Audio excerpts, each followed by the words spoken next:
This episode is brought to you by HP Plus. In a world full of smart devices, isn't it about time your printer got smart too? Now printing is smart with HP Plus, and the HP Smart app is how it all happens. You can print from your phone with just a tap, no matter where you are, even from your garage/home office/yoga studio. Huh, that is smart. HP Plus. Learn more about smart printing at hp.com/smart.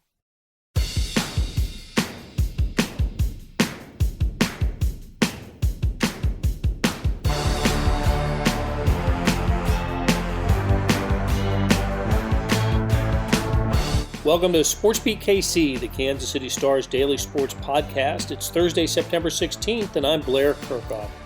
We're talking Chiefs today on a show that started as a Sports Beat Live with Herbie Teope, Sam Mellinger, and Vahe Gregorian. What did the Chiefs need clean up from the victory over the Browns?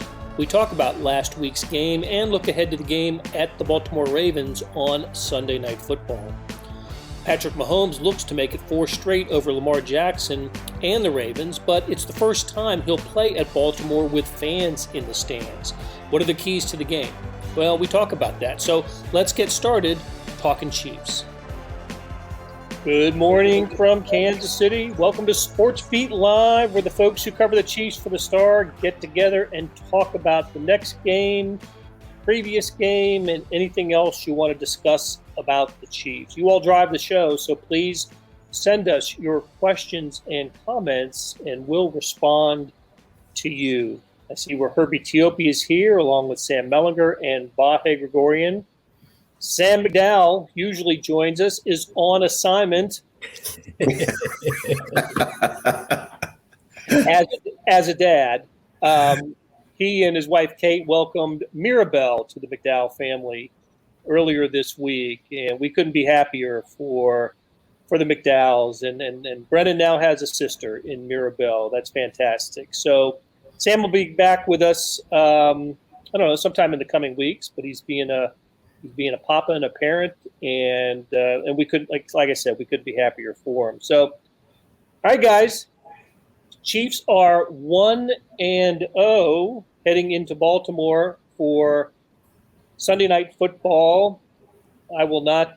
I'll save my disdain for night football for another show, but for during the game, save it for then. Yeah, I'll wait. Right, I'll wait till we're sitting together talking about how much I hate night football. But that's a me thing. Okay, that's just that's just me. So, often we start with the injury report. And being at practice yesterday, Andy Reid started off the press conference by saying there are no injuries to report. So, of course, that's news because it means there'll be some players available for the Ravens game that were not available for the Cleveland Browns. Herbie, tell us who they are. Well, the two big ones obviously are safety Tyrann Mathieu, who was on the practice field, and he's not even on the injury list. So there's clearly no lingering concerns whatsoever of his return from the reserve COVID-19 list. And then obviously Frank Clark. Frank Clark suffered a hamstring injury in training camp on August the 12th. He didn't play in any of the preseason games, and he was also inactive for the season opening win against the Cleveland Browns. But the good news is he put in a full practice on Wednesday, so it's looking up for him. Barring a setback, he will make his return to the starting lineup.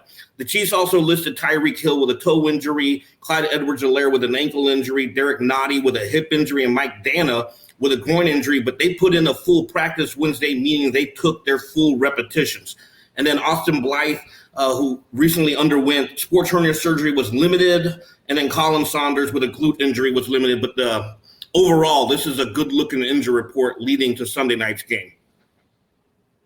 Yeah, nothing like the Ravens' injury issues. We'll talk about that in a little bit. So Frank Clark, we saw running with the ones. I mean, he was running with the starting defense, even though he didn't play in a preseason game. And boy, it'll be fascinating to see him on the field, 55 for the first time this season. What can we expect? What do you think, Herbie? What can you expect from a player who basically hasn't hasn't seen any game action since the Super Bowl last year.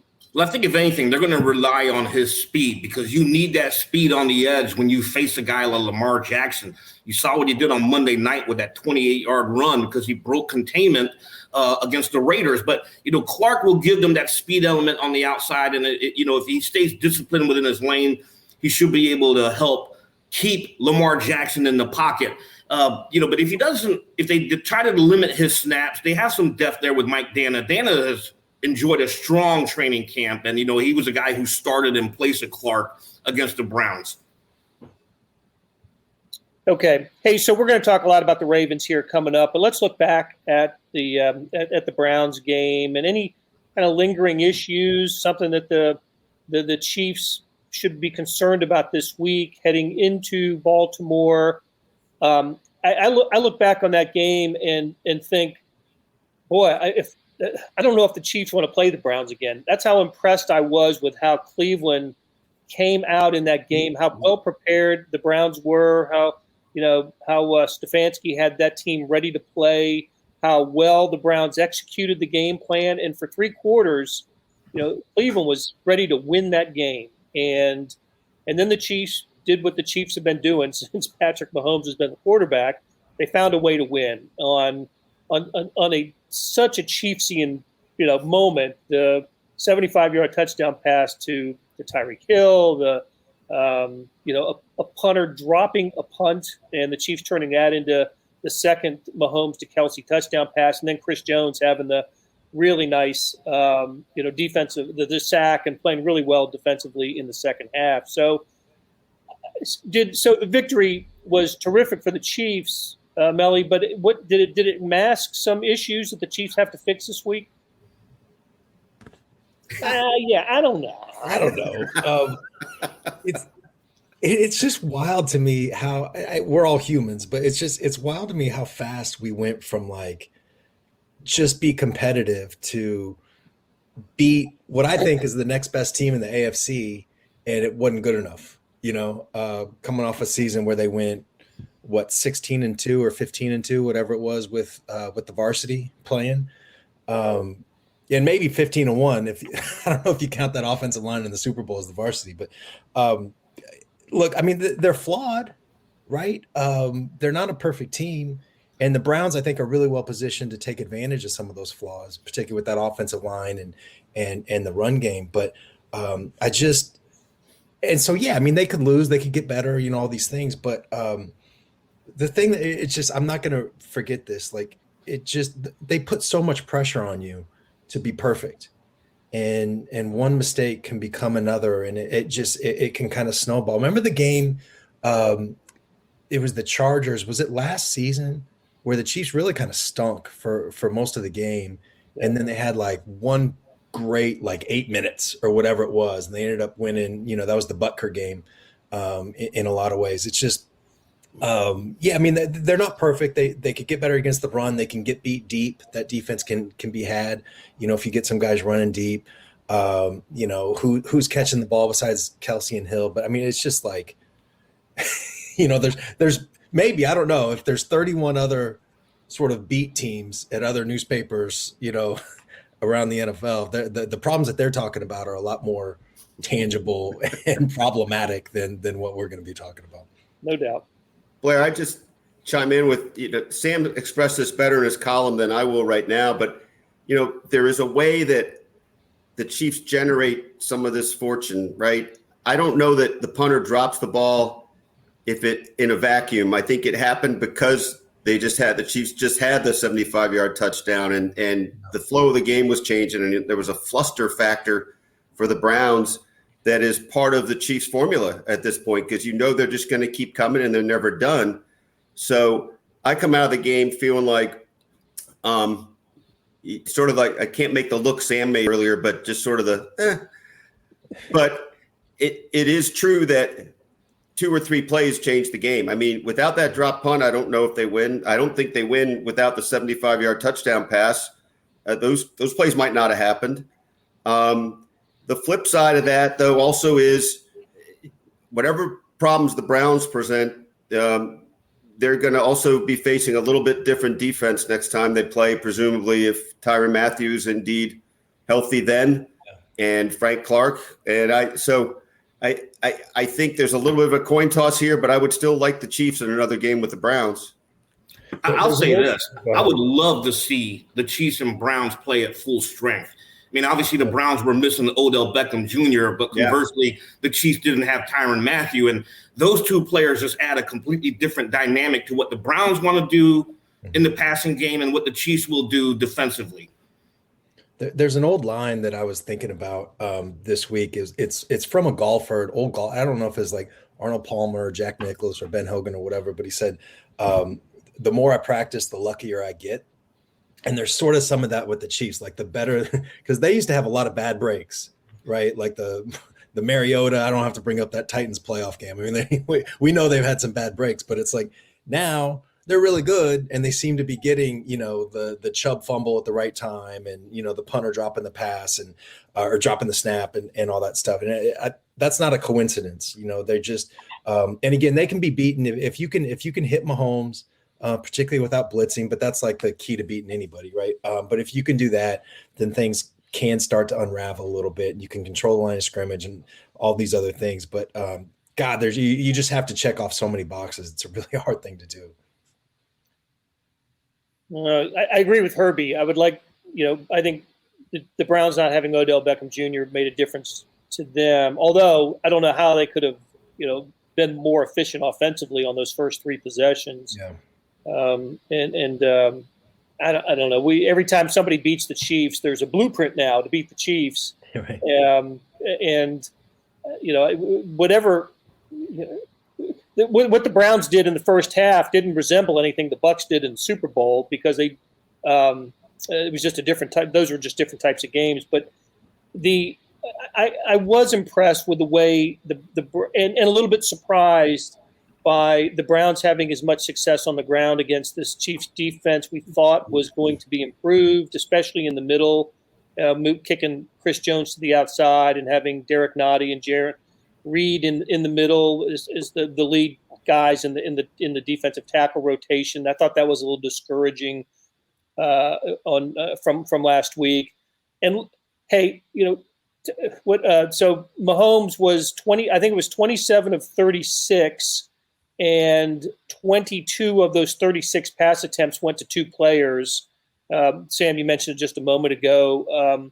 So I think they do need to reduce the targets to Tyreek Hill and find make sure they find a reliable second wide receiver threat. I think they've got plenty of options there. The game plan or the game presented itself in a way that it just didn't unfold that way. So those are the kind of the two things that I look at it. And the other thing was the Orlando Brown Jr. game allowed a career high 5 pressures in that game. So going into Baltimore with another, a blitzing Baltimore team, that's one thing that the Ravens have kind of a common thread through the Ravens' previous games against the Chiefs is they pin their ears back on defense and try to come after Mahomes.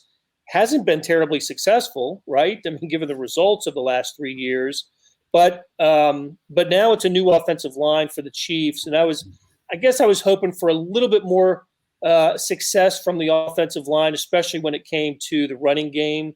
Chiefs only mustered 73 yards rushing.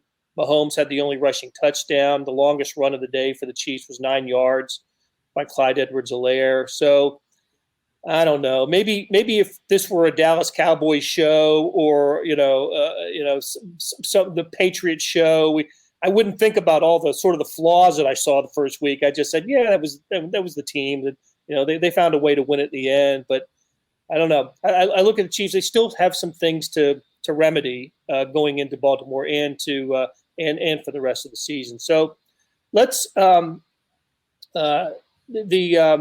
Jason Paddock says the lack of pressure from the defense made the inexperience of the secondary a glaring issue in the first half last week. Certainly was,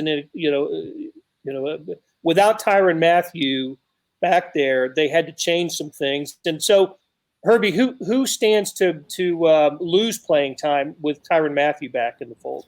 It depends on what the Chiefs decide to do. If they're playing more nickel, or if they go into a dime package, then I think you're going to see a lot of all three safeties on the field at the same time. You'll see Juan Thornhill, Daniel Sorensen, and Tyrann Mathieu. But if they stick with a lot of base, then it's probably going to be Juan Thornhill whose playing time will drop. Thornhill recorded the second most defensive snaps on Sunday against the Browns, obviously because Mathieu was out, and he's the one who started in place of Mathieu. And then Andy Reid told us yesterday that, he was responsible for making some of the calls back there. And that was the biggest thing you missed without Tyrann Mathieu. And it was so glaring on Sunday. If you can go back and revote the Defensive Player of the Year over the last two seasons, you saw what number 32 means to this Chiefs defense, with him not being out there. This episode is brought to you by FanDuel. Football is back. And the best bet you can make is downloading the FanDuel Sportsbook app. It doesn't matter if you're new to gambling or an old pro, FanDuel has something for everyone. And as an official sports betting partner of the NFL, you know your bets are safe. There's also never been a better time to use FanDuel, because right now, you'll get up to $1,000 back if your first bet doesn't win. You can even turn a small wager into a big payday with a same-game parlay bet. Just sign up with the promo code Spotify to place your first bet risk-free on FanDuel Sportsbook. Download FanDuel today. 21 plus and present in Virginia. First online real money wager only. Refund issued as non-withdrawable site credit that expires in 14 days. Restrictions apply. See terms at sportsbook.fanduel.com. Gambling problem? Call 1-800-GAMBLER. Hey, it's Blair. We have a special subscription offer for SportsBeat KC listeners, unlimited digital access to the Kansas City Star's award-winning sports coverage. Sign up now for 1 year of Sports Pass for access to all the sports news, features, and columns presented on the kansascity.com site, and it's only $30. That's a 40% savings off our regular rate. Your subscription will automatically renew after the initial term at $50 unless you tell us to cancel. Your subscription helps support the sports coverage of kansascity.com and the Kansas City Star, and that support has never been more important. Please visit kansascity.com/SportsBeatKC offer to get this special offer. And as always, thanks for listening. Terrence Warner Robinson makes a couple of points we should talk about. Lucas Niang looked better than Orlando Brown, and Clyde Edwards-Helaire left a lot of yards on the field. Again, from our perspective in the press box, we do get to kind of look down on the game. It's why coaches sit in the press box during games, because they can get that different perspective. And it just looked like, Clyde Edwards-Helaire wasn't exactly, finding the running lanes, the opportunities for him. I know, Vahe, you and I were, chatting about that up in the press box. And this team really, the whole idea of the Chiefs offense being better, and, we thought maybe Mahomes' numbers come down a little bit this year because the running game improves. And look, they scored 33 points against the Browns, played, had nice offensive numbers, but you would like to see a little bit better production in the running game. I thought it was a little surprising to me out of Clyde. I think of him as having really good vision, certainly great ability to cut and make things happen in a hurry. I have, most of the time we've seen him play, always thought of him as a guy who falls 2 or 3 yards past where you think he's going to land. But the one play in particular you're talking about, Blair, was like the wide open left side of the line. And I think we've seen some replays and even still photos of like, oh. But I think he ran like a guy who was a little rusty, not a guy who was timid. And I think those traits of his, the vision and the acceleration, the speed, all those will kick in. I've heard some concern about him. I don't feel like that. Maybe you guys feel differently. Look, the other thing is the Chiefs are playing from behind from the get-go too. So they had 65 offensive snaps and Mahomes had 36 pass attempts. They were throwing early and often. So, but again, I do think they want to get that running game established. I think one of the mistakes the Browns made in this game was when they fell behind by after the second Kelsey touchdown reception, they abandoned the run. That had going so well for them, earlier. And I think teams don't you think, Sam? Teams tend to do that against the Chiefs. They panic a little bit when games get tight. Yeah. Again, I mean, I just keep going back to that takeaway, but we've seen teams kind of panic and do some things that, maybe they're not equipped to do, or maybe it's not the best thing for them to do. But I just don't know that I've seen that much panic in a team as we saw from the Browns. And I don't know if that was, I'm saying panic, maybe that's pressing, maybe it's in their mind. The last game we played was a playoff loss to these guys. Now's our chance. We've had all offseason. They made some really interesting changes, like especially in the secondary and in the draft, that sure seemed focused on beating the Chiefs. And maybe they were putting too much on it. I don't know. But I do think that the Browns are a really good team. And I do think that both of these teams are going to be different. I'm assuming they're going to play in the playoffs. I really am. And I think that they'll be different once there. You never know about injuries, but I think the Chiefs' offensive line, I'm assuming, will be better by then, assuming health. And I think the Browns will continue to evolve and stuff as well.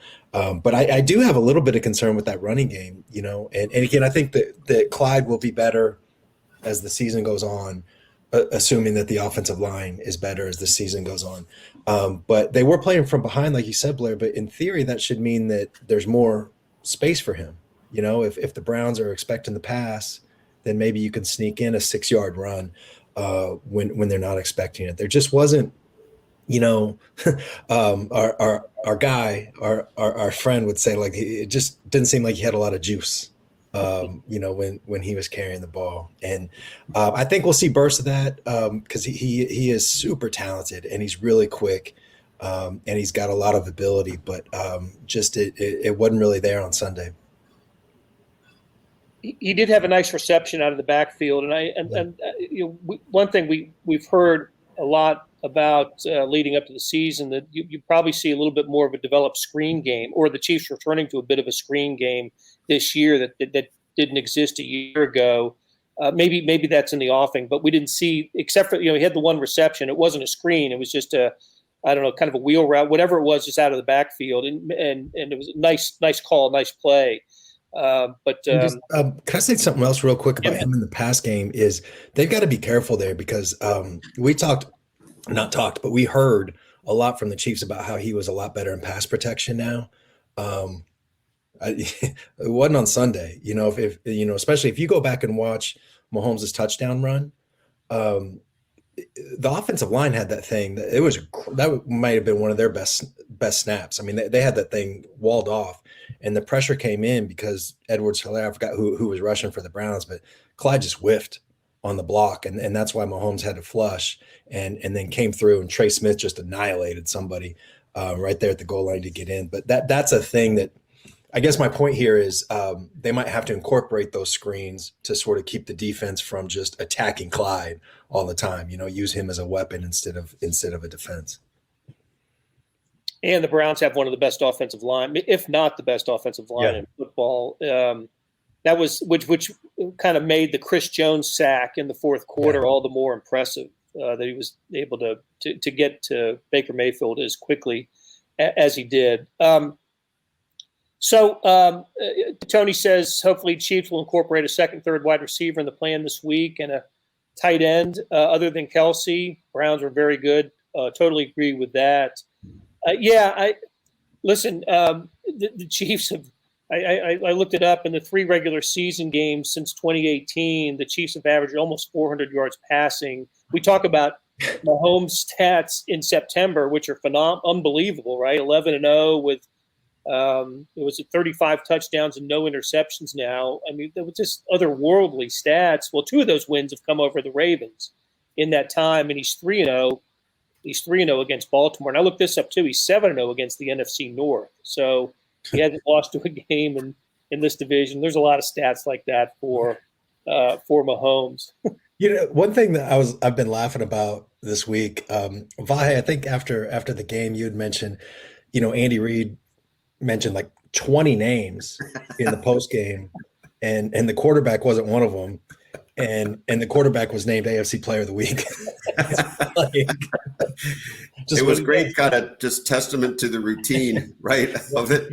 Hey, one quick thing on the that last question regarding another receiving threat. I think we've all been a little cognizant of that, and I've been thinking about it a little bit.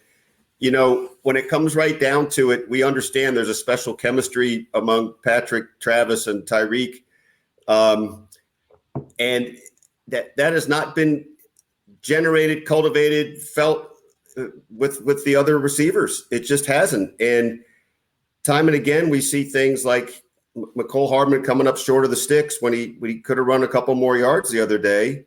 There was one play, it didn't get discussed, but Patrick threw the ball into had enough time through, and it looked to me like my assumption would be McCole Hardman was in the wrong place where the ball landed. That's just an assumption. We don't know the pattern, but I feel like that has taken more energy to try to generate than it should. And I don't quite understand why it's not happening. And it's just funny, the contrast with that and Patrick seeing Tyreek's little yellow gloves down the field and deciding he can wing it, or, the mind meld he always has with Kelsey, with that great bit on the sideline a couple of years ago where Travis was saying to him that he didn't know where he was going, and how did Patrick know that he was doing that? He's got that with those guys. So in the crunch, that's where he's going. Until something, he gets more juice out of those other guys. That's maybe it's an embarrassment of riches with Tyreek and Travis, but it really points out that they got to develop something else.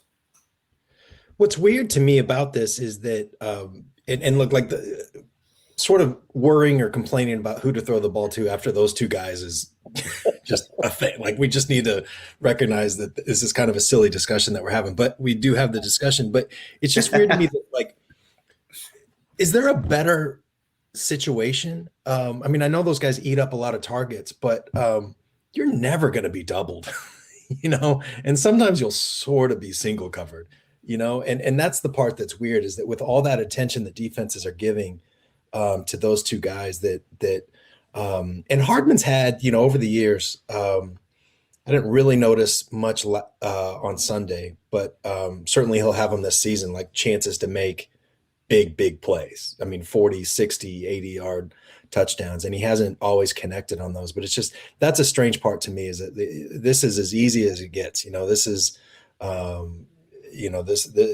not, I shouldn't say easy, but God, you're set up for success when you've got the best quarterback in the league, and you know that you'll never be doubled. Yeah, but I was still surprised that the Browns didn't bracket Kelsey in the red zone last week. It's crazy. I don't know. Yeah, what are we doing? Yeah, do it. Yeah. Take your chances and let Byron Pringle beat you down there. But right. He will. I mean, he absolutely will. But Kelsey is automatic in that in the red zone. So our great friend Jack says Alejandro Villanueva was beaten several times last week at his new position, right tackle. Can the Chiefs exploit that? Yes, I think so.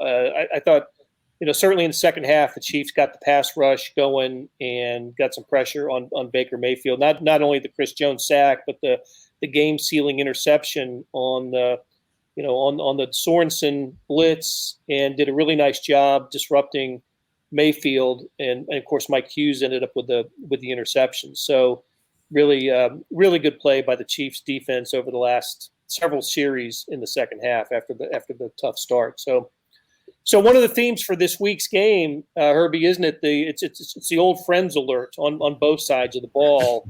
The revenge game. Yeah, for both sides, right? I really enjoyed hearing Orlando Brown Jr. tell us yesterday. When he played for the Ravens, he would look up at the suite level, and that's where that's where the families of the players watched Ravens games. And of course, Orlando Brown Sr. spent the majority of his career playing for the Ravens, and of course on the other side, Sammy Watkins. It's funny, we're talking a lot about second targets or second wide receiver targets. There's Sammy Watkins playing for the Ravens now, and Justin Houston, who, an old friend of the Chiefs, who I think will end up being in the team's Hall of Fame, after he retires. So, Herbie, can stuff like that be motivating? What did Orlando Brown say about that yesterday? I think, he said he'll be emotional going back to Baltimore, but he's going to be a professional about it and let his emotions speak for itself. And, ever since the CBA of 1992, which allowed free agency in the National Football League, you see players change teams all the time. But for him, it's kind of unique because he was drafted to be a starter, and now, then they traded him. So, I'm sure he's a little pumped up to show them that, hey, you made a mistake in trading me. But for the most part, most of these players understand that it is the nature of the business. You will face your former team. You will see former teammates, etc. The funny thing from his press conference yesterday, obviously, was, is Steve Spagnuolo in his ear trying to pick up some of the Baltimore Ravens offense tendencies, and what do you say? I don't snitch. That was kind of funny with the way he said that. You asked the question. I thought it was a hilarious answer, and I was a little bit surprised by that because the NFL, and Vi, this, they do nothing but snitch. I mean, you sign players to snitch. Yeah, you sign players for that entire reason. Marty Schottenheimer used to do that all the time. He'd sign a guy 3 days before a game and cut him on Monday. It's funny. I don't know where Orlando Brown is from originally. I can't remember, but it reminded me, having come from the Ravens, it made me think of something out of The Wire, just the way he said it. No, man, I don't snitch. Right? Did you go to high school there? Maybe he did. I think so, with his dad playing there. I think so. That's right. That's right. Anyway, it was a really funny moment. And, just a quick aside, isn't he an impressive guy? I mean, to hear how he owned up to how he played and just how obviously smart he is. And you guys have observed that before, but I was really struck by it yesterday. He had me on his introductory press conference when because all you hear is that he wanted out of a good organization because he wanted to play left tackle instead of right tackle. And I'm like, I don't know. Is this a diva? Is this a guy that just wants the extra million or whatever, the extra money on a left tackle? But to hear him explain why that's important to him, I'm all in. I mean, if you play with that kind of heart and you're doing it for your dad like that, I'm all in, man. That's an impressive man. Let me amplify the point about the Ravens organization. I didn't realize this, that in the if you listed all the AFC teams, all AFC, all 16 AFC teams, they have the best winning percentage of their in franchise history, right? So they've only been a franchise for 25, 26 years, but they've got the greatest winning percentage of any team, better than the Patriots, the Chiefs, the Broncos, Steelers. In their existence, they have the best winning percentage. So it's a championship culture there. They have a really great culture in Baltimore, and how often are we talking?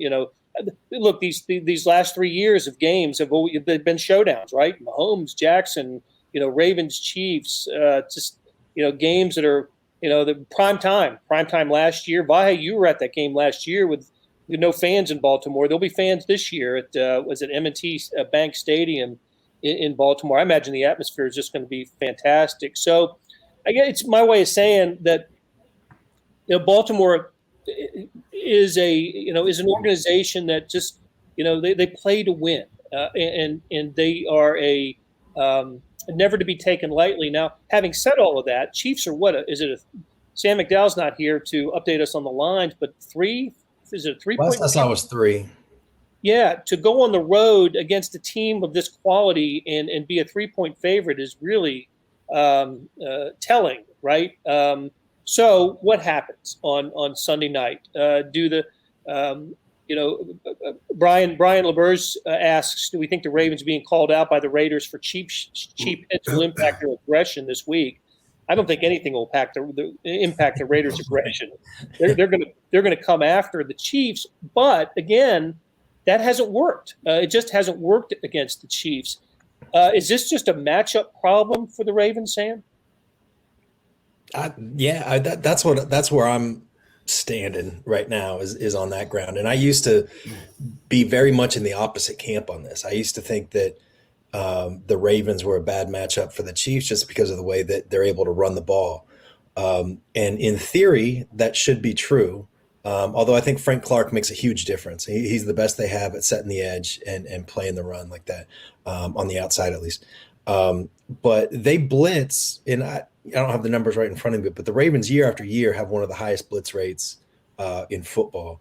And Mahomes' numbers against the blitz are just outrageous. I mean, he's just it's unbelievable. It's as if he wants you to, like he is better against the blitz than not.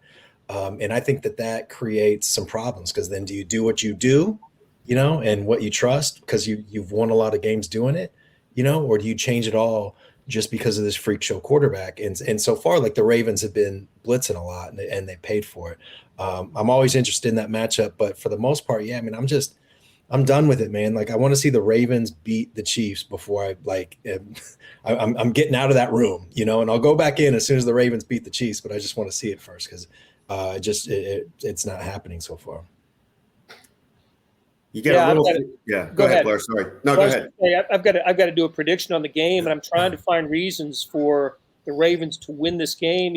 Coming off an emotional loss, Lamar Jackson just tired of hearing how he's 0-3 against Mahomes, but I can't do it. I think the Chiefs would have to do some dumb things that we don't see, right? For them to lose this game. So I'm sorry, Bahe. No, it's along the same lines. I mean, I think, until proven otherwise, you have to feel like the Chiefs have their number. And this is a little unfair to Lamar. I love watching Lamar play, but I guess I do feel like I've come to feel like in the brightest moments that Patrick plays better when in that situation, and Lamar seems to be mistake prone in those moments. And really, for Lamar's sake, I hope that comes to be different. He's a guy you really want to see succeed, but that's just my sense of it, and that is heightened in this particular matchup. I think that the case for the Ravens is that if you don't play your absolute best in this game against that team after what you did in week 1, at home, the biggest platform that the NFL provides in the regular season, if that doesn't bring out your absolute best, then there's you're a mess, And so I think the Chiefs need to expect that, and I think maybe we'll see that. But the problem is, a lot of times that's not enough, Like, a lot of times you can play your best, but if the Chiefs give their A-, you're probably walking out of there having lost by 5 or 6 points. And I know we're talking about week 2 of the regular season, but where Lamar Jackson really has to step it up is in the playoffs, right? I mean, it's he's won. They did win a playoff game last season, but that's been the only playoff victory for Jackson in his 3 years as a starter. Whereas Mahomes is 6-2 in the playoffs with a ring. So, okay, guys, we'll have plenty more to discuss after the game in Baltimore on Sunday night. Did I mention that I'm not a big fan of the night football? But we'll save that for another show down the road. Anyway, programming notes: we're back next Tuesday talking Royals at 10 a.m. Please join us then. For Vahe Gregorian, Herbie Teope, Sam Mellinger, Sam McDowell, who wasn't with us today, will be in sometime in the next couple of weeks, and for our producer Beth Welch. Thanks a lot for joining us. Big thanks to all of you for joining us, and we'll talk to you again next week. That'll do it for today. Thanks to our SportsBeat KC production staff of Beth Welsh, Monty Davis, Jeff Rosen, Chris Pickett, and Savannah Smith. Tip of the cap to Herbie Teope, Sam Mellinger, and Vahe Gregorian for Talkin' Chiefs. Links to their stories can be found in the show notes and on kansascity.com. Hey, got another deal for you. You can subscribe to Sports Pass for 99 cents a month. That's right, 99 pennies a month. Sports Pass is the online version of the Star sports section. You get all the stories that appear in the print editions of the Star, plus additional stories that appear only on the website. After 3 months, it auto-renews at $5.99 a month unless you cancel. How do you get it? You go to kansascity.com/sportspass2020. That is kansascity.com/sportspass2020. Hey, and I wanted to call your attention to something new. It's called the Morning Sports Edition. Maybe you know about the Star's e-edition, and that's a replica of the printed newspaper on your screen that comes with your digital subscription. Well, now there's an updated sports section produced separately that goes along with it. When you open the e-edition, there's a box in the upper right-hand corner. You click on that, and you can access a sports page that includes all the late afternoon and evening news, or maybe you get a link in your email. Either way, it is access to complete coverage of the previous day's sports news, features, statistics, everything. This morning, I read about the Royals' loss to the Oakland A's, a game that ended after I went to sleep last night. I saw some Chiefs features, future Big 12 basketball schedules, and more. Listen, however you get the Star, I want to thank you because you're supporting the best sports and news coverage in Kansas City and helping us produce programs like Sports Beat KC. Thanks for listening, and we'll be back on Friday with another episode.